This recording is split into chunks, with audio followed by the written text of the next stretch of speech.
my name's Haley. I'm going to be your nurse today. Can you verify your name and birthday for me? Yep, your armband says that's correct. Alright, so I realized you had some abdominal surgery over the weekend, and we're going to be getting ready to discharge you. Now you're coming out of it.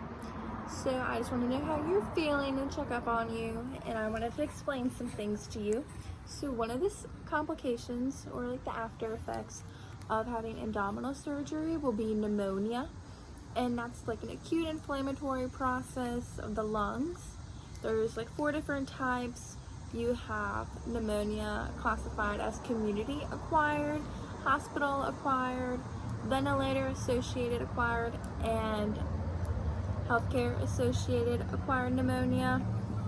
All different things, pretty standoutish. They say what they are. The community acquired, you're out and about and you catch it, by someone else who had it from another form. Hospital acquired, that'd be when you're on your admission, you start showing signs and we're able to see that it's incubating in there. Healthcare acquired, if you've been in like a hospital recently or a nursing home, or you get dialysis, just different things of that nature. Ventilator acquired pneumonia is more for the endotracheal intubation half of it. So if you're a smoker, we highly recommend that you stop. I'm sure the doctor talked to you about that before we underwent the surgery, just because patients who smoke have a higher chance of acquiring pneumonia, and of course we want to cut that down as much as we can. I just wanted to go over some different ways that we could do to help keep you moving while you're getting back on your feet from your surgery. So one of the things we do, and I printed out some papers for you to give you, is to do cough and deep breathing exercises with the incentive spirometer. So basically what an incentive spirometer does is when you're laying in bed and you're not moving around, of course you're going to take deep breaths on it, and on here it'll show you what the capacity of your lungs are, like what you're blowing to. And it just helps break up the fluid that'll be in your lungs if you do have pneumonia or you're starting to gather it and it's kind of intubating in there. So another way would be like for the coughing is I want you to like sit there and just like slow, deep breaths. Go ahead and do it with me. And as you're letting it out slowly, I want you to hold it for 2-3 seconds, and then I want you to like kind of start coughing like basically what the coughing does is it promotes airway clearance. It's getting all that gunk out. It's helping bring it up. You might need to spit it out or suction it if you've been approved for it. All depends, like if you're at home or if you're still in the hospital when you're starting this, of course. I want you to be sitting up while you're doing it. I don't want you hunched over. Of course, it's going to make it harder on you.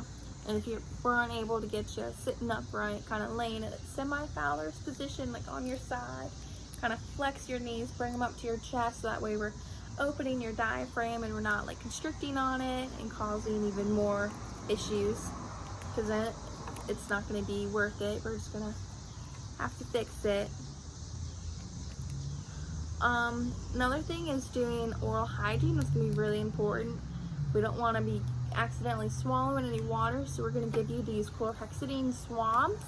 These like these little green ones, and you're just going to go around in your mouth, make sure we're getting all the bacteria and everything out, especially if we're doing any type of breathing treatments. You'll want to make sure you do that and rinse out your mouth, just so you don't get any gunk in there and it starts manifesting into something bad.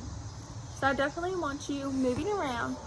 And if you're in pain, let us know. We can give you some pain medication. We do have to be careful though, because certain opioids will depress your cough reflex and your respiratory center. So we can't really use them all willy-nilly. Like we have to have a plan. If it's rating like a 10, then we can give you 1 and see how you're doing. But if you're just kind of hanging in there, we're going to try like ibuprofen, because it's anti-inflammatory, and that'll kind of help. The lungs are starting to get inflamed from this. So whenever you have meals, I want you sitting upright, as much as you can, at least 30 degrees, just so we're keeping it a straight shot. We're not accidentally slouching or anything and causing constriction to where the epiglottis is going to open up.